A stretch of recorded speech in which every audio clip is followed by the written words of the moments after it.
이기주의와 이타주의, 여러분은 이 개념 어떻게 바라보시나요? 대개는 대립적인 개념이라고 생각하기 쉽지만 실제 살아가면서 우리는 어느 정도 이기적인 모습과 때로는 이타적인 모습을 보이면서 살아갑니다.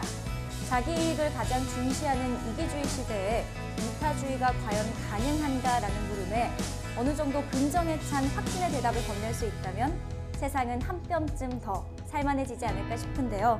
나와 다른 시대를 살았던 사람, 혹은 나와 다른 처지에 놓인 사람의 어려움을 이해하고 또 깊이 공감할 수 있다면 우리는 자연스럽게 이타적인 말과 행동을 보이게 됩니다. 사회복지사처럼 전문성을 가지고 있지 않다 하더라도 내가 가진 삶의 경험을 나누고 그 경험을 바탕으로 작은 도움의 손길을 건넬 수 있을 때 그것이야말로 최고의 이타주의가 아닐까 싶습니다. 그리고 오늘 청년들의 고민을 누구보다 깊이 이해하고 또 도움을 주는 분이 우리 청산뉴스를 찾아주셨습니다. 이준배 대표님을 큰 박수로 맞이해주세요.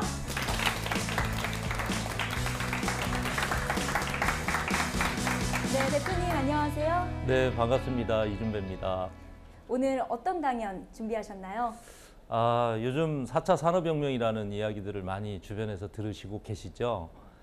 제 나름대로 4차 산업혁명이 어떤 의미를 가지고 있는지 그 의미를 가지고 이야기를 좀 풀어갈까 합니다. 특히 이런 4차 산업혁명 시대에 과연 우리가 원하는 인재상은 무엇이고 또 우리가 어떤 인재가 돼야 될지에 대한 이런 물음에 대해서 여러분들께 대답을 좀 해드리려고 오늘 이 자리를 찾았습니다.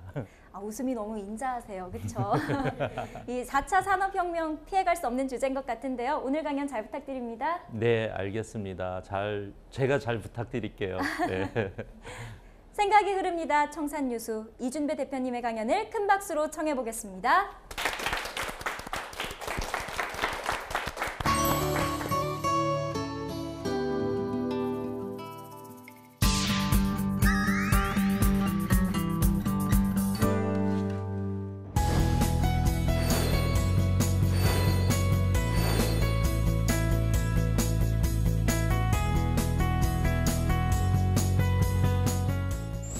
예, 여러분 반갑습니다. 엑셀러레이터 이준배입니다.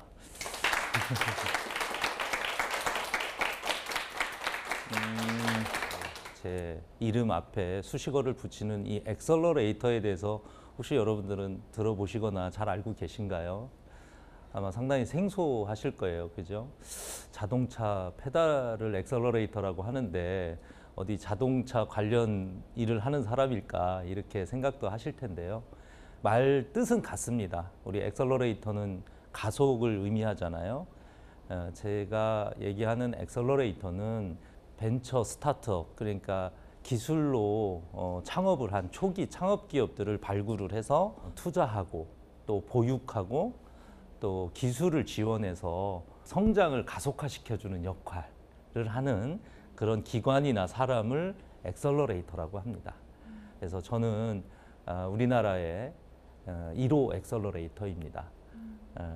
그러니까 엑셀러레이터가 얼마 안 된 산업 분야고 엑셀러레이터라는 이름을 쓰고 불린 지가 얼마 그리 오래되지 않았다는 의미겠죠. 우리나라에는 2016년도에 엑셀러레이터라는 법이 생겼고요. 그런 일을 하는 사람들을 다 지칭해서 엑셀러레이터라고 해요. 그래서 우리나라에는 현재 123개사 정도의 엑셀러레이터들이 있고요. 그 안에 또 수없이 많은 엑셀러레이터들이 스타트업과 함께 미래를 꿈꾸고 미래를 만들어가는데 그런 중요한 파트너의 역할을 하고 있다 이렇게 보시면 됩니다. 그래서 오늘 여러분들과 아까 앞서서 말씀드린 것처럼 4차 산업혁명 그리고 인재상 이 두 가지의 어떤 의미를 가지고 이야기를 한번 시작을 해보도록 하겠습니다. 자, 4차 산업혁명 과연 여러분들은 어떻게 생각하고 계신가요? AI나 IoT, 빅데이터 같은 어떤 기술의 혁명이라고 생각을 하시나요? 아니면 여러분들이 생각하는 또 다른 의미의 어떤 4차 산업혁명이 있는지요? 저는 이 4차 산업혁명을 이렇게 한번 생각해 봤습니다.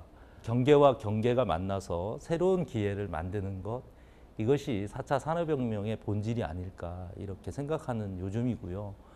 다양하고 또 상당히 많은 가치들이 유기적으로 작동을 하고 그 작동에 우리의 열정과 노력이 합쳐진다면 우리 인생뿐만 아니라 우리가 걱정하고 있는 우리의 미래도 충분히 훌륭한 미래로 만들어가지 않을까 이런 생각을 해요. 거기에 상당히 중요한 역할 중에 하나가 여러분이고요.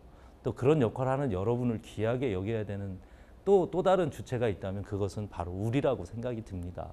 경계와 경계, 어떤 생각을 갖고 계시나요? 보통 우리의 역사를 보거나 어떤 인류의 역사를 보면 늘 경계에서는 갈등과 대립, 때로는 전쟁, 사실 기회보다는 오히려 아픔이 더 많고 또 어려움이 많았던 게 사실이 아닐까 생각이 듭니다. 그런 경계가 이제는 기회로 다시 만들어져야 된다라고 하는 의미를 4차 산업혁명은 품고 있지 않나. 또 그런 의미의 AI나 빅데이터, IoT 같은 그런 기술들이 그런 것들을 경계에서의 기회를 만드는 데 쓰여야 될 그런 훌륭한 기술들이어야 된다라는 게 요즘 제가 생각하는 겁니다. 그런 시대가 과연 어떤 인재를 요구할까? 지금부터 제가 하는 여러분들께 드리는 이야기는 답이 아니고 저의 대답이라는 것을 꼭 기억해 주셨으면 좋겠어요. 오늘 첫 번째 여러분들하고 이야기할 거는요. 좀 더 그 패러다임에 대한, 그러니까 고정관념에 대한 이야기를 이제 시작을 좀 할까 합니다. 사실은 우리는 급속하게 또 다변하게 이렇게 성장을 해왔잖아요. 이런 것들을 이제 압축 성장, 또 때로는 뭐 비대칭 성장 이런 이야기들을 많이 하고, 실제 한 세대에 걸쳐서 상당히 많은 변화를 우리는 남들이 100년, 200년에 거쳐서 만든 그런 어떤 변화를 우리는 만들어냈거든요. 실제 그거에 대한 가장 중요한 역할을 한 주체는 여기 계신 여러분들의 엄마, 아버지, 할아버지, 할머니, 또 여러분들이거든요. 근데 그렇게 압축 성장을 하다 보니까 그 성장을 하기 위해서 상당히 많은 사람들, 많은 다양한 주체들이 노력을 했는데 그 노력들이 소위 그 인사이트가 다 소진되지도 않았는데 새로운 인사이트가 나오고 또 새로운 인사이트가 나오고, 결국은 경계와 경계에 대해서 무언가 새로운 시대로 넘어가는 그런 자연스러움보다는 그런 만든 자들이 서로 그것에 대한 부분들을 계속 내 것이라고 얘기하는 그런 시대가 우리가 지금 갖고 있는 우리 한국의 현대, 또 내지는 과거부터 지금까지 해왔던 이야기들 중에 하나가 아닐까 이런 생각이 좀 들어요. 결국은 패러다임이라는 것은 그 다양한 관념들을 서로 연관시켜서 질서 있게 만드는 구조를 우리가 패러다임이라고 하고, 이런 이야기를 우리말로 고정관념 이렇게 이야기를 하잖아요. 그래서 고정관념은 말 그대로 그 시대의 보편을 이야기하는 거기 때문에 옳고 그름이나 좋고 나쁨으로 얘기해서는 안 될 것 같다는 생각이 듭니다. 그러한 패러다임 속에 지금의 모습을 갖추는 중요한 준비가 있었고, 또 여러분들이 갖고 있는 지금의 패러다임에 이제 미래를 준비하는 무엇인가가 있다라는 이야기로 그렇게 아마 해석을 하시는 게 맞지 않을까 이런 생각이 듭니다. 아주 비근한 예로 나는 과거를 준비해서 지금을 사는 사람이죠. 여러분은 지금을 준비해서 미래를 사셔야 되는 사람들이에요. 근데 우리는 같이 공존하고 있어요. 그러다 보니까 서로 상당히 다른 패러다임을 가지고 있는 거죠. 그런 패러다임에 대한 서로의 이해와 또 서로의 관심이 부족하면 그것은 상당히 좀 갈등과 대립 이런 형태로 표출되거나 우리가 만들어야 될 기회를 버리는 그런 일들이 생기지 않을까 하는 그런 우려에서 과거의 패러다임은 어땠고 지금의 현재 패러다임은 어쩐지 이것을 좀 이야기하고 싶습니다. 크게 세 가지 정도로 그냥 정리해서 말씀을 드리려고 해요. 첫 번째는 이제 경제, 두 번째는 사회, 세 번째는 교육. 이런 세 가지 측면에서의 패러다임이 과거에는 어찌했고 지금은 어떠한가. 이것은 학자로서의 이준배의 이야기가 아니라 그냥 아까 말씀드렸던 경험을 통해서 지식을 얻은 자의 그냥 이야기라는 것을 꼭 말씀드리고 싶습니다. 우선 이제 그 경제적 패러다임, 경제라고 하는 측면에서의 패러다임의 이야기입니다. 경제는 우리가 늘 하고 사는 거죠. 오늘 여러분들이 여기 와서 좀 이따 점심을 또 먹으면 점심 먹고 카운터에 가서 계산을 해야 되겠죠. 그죠? 그렇듯이 우리는 태어나는 순간부터 죽을 때까지 경제하고 늘 가까이에서 지낼 수밖에 없는, 경제와 함께 사는 그런 사람들이라고 생각하시면 됩니다. 그런 아주 쉬운 우리 속의 경제를 이야기하는 겁니다. 과거에는 지금을 살기 위한 준비를 할 때 그 경제는 어땠을까요? 상당히 절대 빈곤의 시대, 소위 얘기하는 공급이 부족한 시대를 살았어요. 그래서 여러분들은 무언가 내가 만드는 걸 필요로 하는 사람들, 그리고 나는 여러분들에게 필요로 하는 것을 만드는 사람이었다고 생각을 해보면 나 혼자 아무리 많이 만들어도 여러분들이 원하는 만큼을 만들어줄 수가 없는 그런 시대를 의미하는 거예요. 그러니까 되게 어려운 시대를 살았는데요. 공급이 부족하다는 건 말 그대로 늘 뭔가의 좀 부족함 속에서 살았다는 얘기잖아요. 그러니까 부모는 자식의 한 끼를 또 굶기지 않는 것이 부모의 어떤 의무이고 또 나름 부모로서 해야 될 가장 중요한 일 중에 하나? 이게 그 시대의 이야기예요. 근데 이게 뭐 100년, 200년 전에 대한민국의 이야기가 아니라 불과 한 세대? 한 30년, 40년 전? 이런 시대의 이야기거든요. 그러다 보니까 자연스럽게 우리는 무언가를 하나씩 갖는 것이 마치 그 시대를 잘 사는 것처럼 생각이 들 수밖에 없었을 거예요. 이런 경제를 우리는 소유경제 이렇게 얘기를 합니다. 여러분들은 이제 초등학교 나왔잖아요. 그죠? 저는 국민학교 출신입니다. 제가 국민학교 다닐 때는 가끔 이런 걸 조사했어요. 자, 집에 전화기 있는 사람 손들어 보세요. 자, 집에 냉장고 있는 사람 손들어 보세요. 자, 집에 칼라 테레비 있는 사람 손들어 보세요. 이런 질문. 무언가 소유하고 있는 것이 그 시대를 대표, 또 그 시대의 경제를 이야기하는 거였다라는 겁니다. 그러다 보니까 여러분들 엄마, 아버지, 나 같은 사람, 소위 이런 사람들을 기성이라고 얘기하잖아요. 기성세대는 왠지 모르게 불안한 게 많아요. 그래서 보험도 들고 적금도 들고 결국은 그 돈을 다 자기가 써보지도 못하는 일이 과거에 봤던 우리의 어머님, 아버님들의 모습이에요. 그만큼 소유에 대한 소유욕이 사실 우리 시대를 이끌었어요. 그러나 지금은 그때하고는 너무 다른 거죠. 지금은 이제는 공급 과잉의 시대를 살고 있어요. 공급 과잉의 시대. 풍요로운 삶을 살고 있다는 뜻이에요. 근데 왜 우리는 왜 이렇게들 힘들다고들 얘기할까요? 여러분들 힘들어요? 안 힘들어요? 힘들어요. 나도 힘들어 죽겠어요. 나는 과거를 준비해서 지금을 살기 때문에 많은 걸 소유하고 있는 사람인데도 불구하고 힘들어요. 공급 과잉의 시대가 풍요로움을 상징하는 데도 불구하고 힘든 이유는 거꾸로 여러분들은 만드는 사람이고 나는 이제 그걸 필요로 해서 사고 싶은 사람이에요. 별로 소유에 대한 소유욕이 없는 그런 시대를 우리가 살고 있어요. 풍요롭다는 건 굳이 갖지 않아도 된다는 뜻이거든요. 그죠? 여러분들 열심히 만들었는데 나한테 팔으려니까 어떻게 해야 되겠어요? 싸게 판다고, 싸게 만든다고 제가 사겠어요? 여러분들하고 내가 친하다고 사겠어요? 다 그렇지 않죠. 이제는 나를 알아야 돼요. 이준배라는 사람을 알아야 돼요. 그 사람이 뭘 원하는지를 미리 그런 것들을, 그런 니즈를, 그 원추를 내가 해결해 주지 못하면 결국은 우리 물건은 팔 수 없는 거예요. 생산자와 공급자의 소위 수요가 이제는 헤게모니라고 하잖아요. 헤게모니가 과거에는 공급자한테 있었어요. 근데 지금 이제 소비자한테 있는 그런 시대를 우리가 살고 있죠. 이런 시대를 공유경제 시대다 이렇게 얘기를 해요. 근데 옛날에는 되게 없어서 절약하고 살아야 된다고 그랬는데 요즘은 왜 이렇게 절약하고 살아야 되는지 소위 얘기하는 그 절약의 시대를 우리가 살고 있거든요. 얼마 전에 TV를 보니까 파이어족인가요? 그러니까 일찍 은퇴해갖고 그 어떤 자기가 갖고 있는 그런 어떤 소유한 것들, 유용의 자산이든 무용의 자산을 갖고 좀 더 노후를 편하게 살고 싶다. 그러니까 그 편하게 살고 싶다는 의미가 노후가 아니라 조금 더 젊어서라는 의미예요. 그래서 열심히 절약해서 막 어쩔 때는 막 20년 된 중고차 사고 막 DIY라고 하잖아요. 자기가 필요한 건 자기가 직접 만들어서 쓰고 그러니까 소비를 전혀 안 하는 거예요. 안 하면서 아끼는 거예요. 생산한 것을, 자기 것을. 그러면 많이 쌓이겠죠. 그죠? 그것을 쌓아뒀다가 자기가 이제 난 그만 일 안 할래. 은퇴할래. 그래서 일찍 은퇴를 선언하고 그리고 나서 그 쌓아놓은 그 자원을 가지고 자기가 인생을 살겠다. 이게 파이어족이잖아요.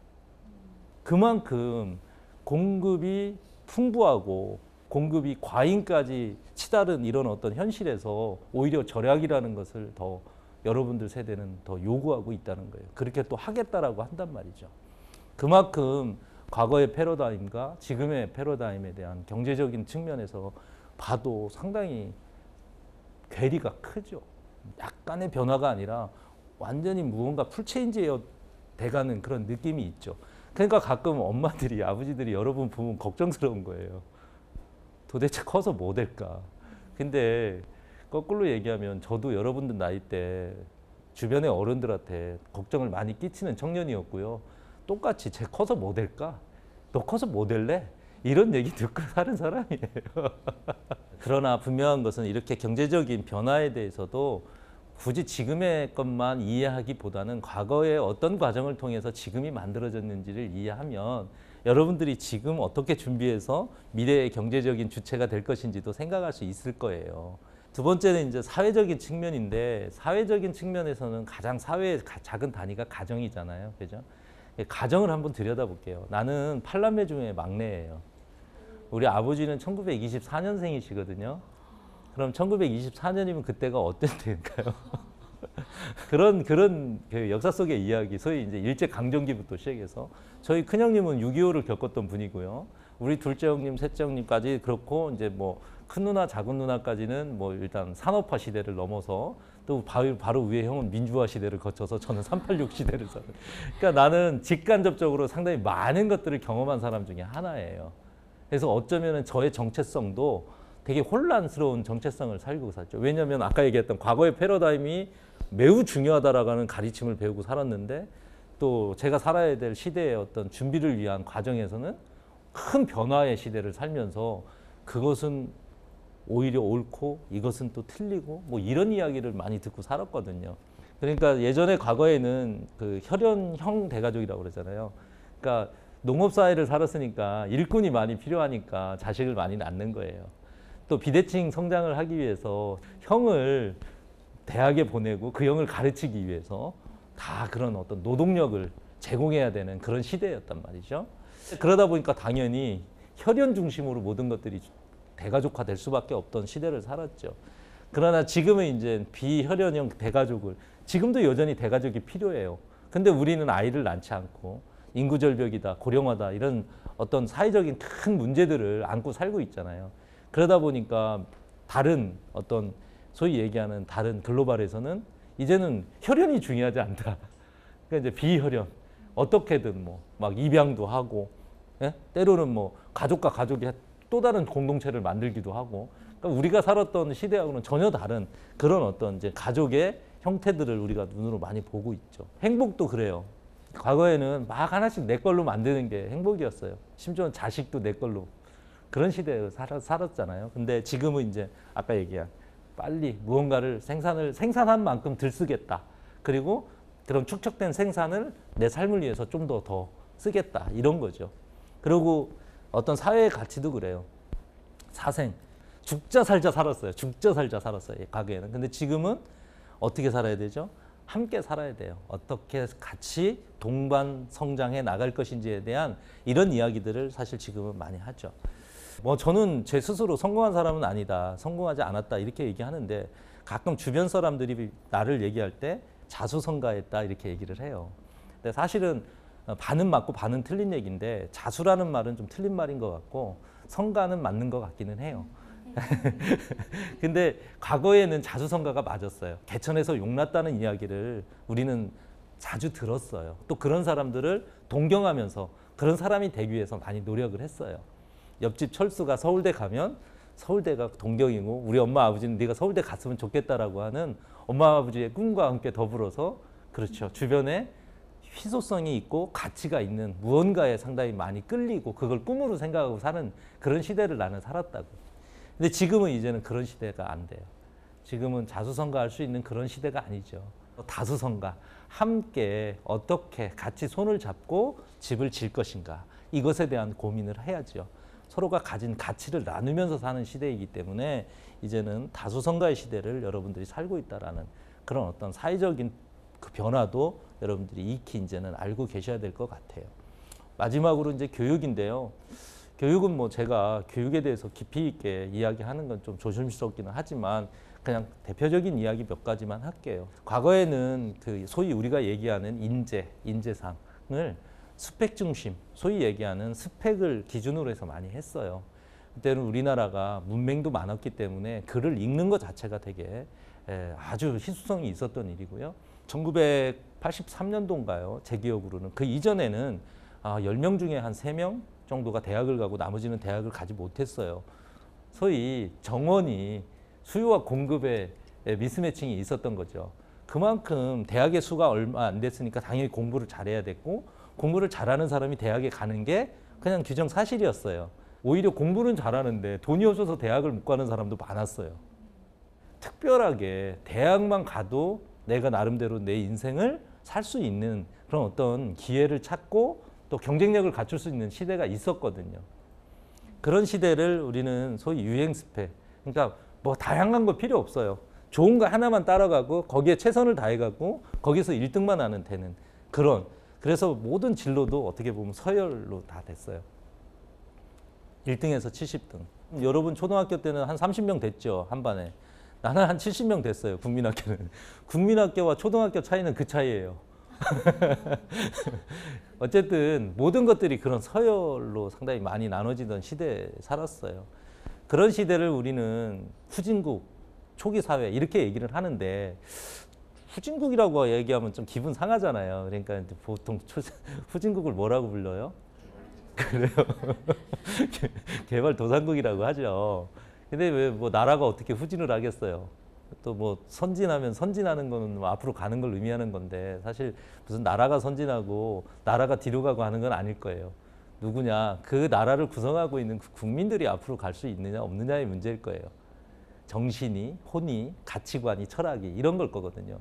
근데 우리 과거에는 가장 중요한 인사이트가 뭐였냐면 물이 고이면은 어떻게 돼요? 썩죠. 나라가 후진은 하지는 않지만 후진을 다시 얘기하면 정체돼 있다고 얘기할 수 있잖아요. 정체돼 있으면 어떻게 되겠어요? 부패가 많아지는 거예요. 부패가 많아지니까 어떻게 해야 돼요?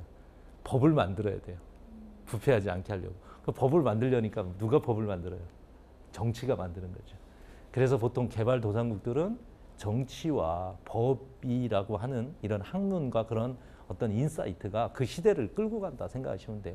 그러니까 우리 옛날에 과거에는 변호사 되고 검사 되고 판사 되고 그죠? 그리고 또 뭐 정치인이 되려고 하고 왜? 그런 쪽에 모든 것들이 집중이 되는 시대를 살았으니까요. 근데 지금은 그렇지 않잖아요. 초등학교생들은 국민학교생들하고는 달라요. 지금은 개성 스펙이라고 그래서 각자가 갖고 있는 자기 스펙을 만들어가는 게 매우 중요한데 여러분 같은 미성들도 요즘은 하도 주위에서 부모님들이 기성들이 야 이거 해야 돼. 이걸 해야 너는 미래가 밝아. 막 이렇게 얘기하는 기성의 생각으로 얘기하는 여러분들의 어떤 미래를 여러분들이 사는 그런 미성들도 가끔 있어요. 근데 그 길이 잘못됐다라기보다는 과연 그것을 본인이 원하느냐 그리고 자신이 선택했고 결정했느냐에 대한 문제에 대해서는 글쎄요라고 저도 대답을 해드리고 싶어요.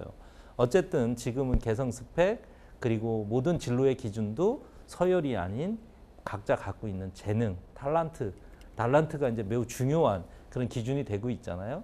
이런 사회를 우리는 이제 초기 사회를 넘어서서 뭔가 선진 사회로 진입하고 선진 사회가 돼가는 거거든요. 근데 분명히 대한민국은 선진국이에요. 예, 뭐 통상 6위에서 10위를 왔다 갔다 하는 그런 수출 대국이기도 하고 또 상당히 많은 부분에 뭐 탑 10 안에 들어있는 기술 뭐 많은 것들을 우리가 가지고 있어요. 그럼에도 불구하고 과연 우리 사회를 이끄는 인사이트는 무엇일까? 여전히 법학일까? 여전히 정치학일까? 이렇게 우리가 생각을 한다면 그거는 뭔가 우리가 잘못 생각하고 있는 게 아닐까? 이런 좀 우려는 가지고 있어요. 요즘은 뭐 사회학이나 인문학, 철학 그리고 또 때로는 심리학 같은 사람을 이해하려고 하는 이런 학문들이 왜 선진국 내에서는 그렇게 그 시대를 이끄는 인사이트일까라고 우리가 생각을 해본다면 아마 우리도 지금부터는 좀 더 사람을 이해하려고 하는 노력이 필요하지 않을까 이런 생각을 하게 돼요. 그래서 결국은 과거에 제가 살았을 때는 인성이라는 게 맨날 착하게 살아야 돼요. 좋은 사람으로 도덕성 있게 이렇게 얘기를 듣고 살았지만 실제 삶의 현장에서는 인성을 정말 가지고 살기가 쉽지 않았어요. 오히려 때로는 그냥 그 인성이 그냥 선택일 경우가 많았어요. 그래서 가끔 우리가 듣는 뭐 유전 무죄, 무전 유죄 이런 말도 어쩌면 그런 데서 나오지 않았을까. 좀 되게 슬픈 말 중에 하나잖아요. 그죠? 뭔가 내가 내 잘못을 다른 사람이 그 잘못을 대신 받는다? 되게 슬픈 얘기잖아요. 되게 억울한 얘기고요. 그죠? 근데 그런 일들이 아마도 이런 인성을 선택하는 과정에서 생긴 결과가 아닐까 이런 생각이 들어요.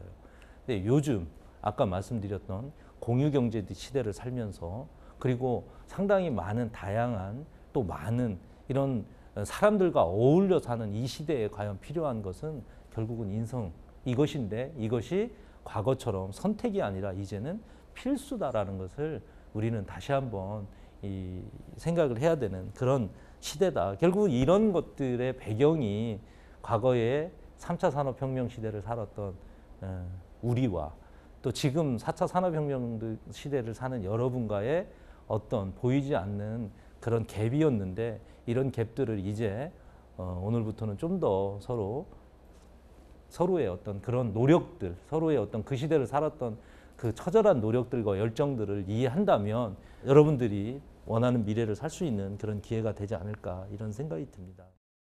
저는 이 4차 산업혁명을 이렇게 한번 생각해 봤습니다. 경계와 경계가 만나서 새로운 기회를 만드는 것 이것이 4차 산업혁명의 본질이 아닐까. 다양하고 또 상당히 많은 가치들이 유기적으로 작동을 하고 그 작동에 우리의 열정과 노력이 합쳐진다면 우리 인생뿐만 아니라 우리가 걱정하고 있는 우리의 미래도 충분히 훌륭한 미래로 만들어가지 않을까 이런 생각을 해요. 거기에 상당히 중요한 역할 중에 하나가 여러분이고요. 또 그런 역할을 하는 여러분을 귀하게 여겨야 되는 또 다른 주체가 있다면 그것은 바로 우리라고 생각이 듭니다.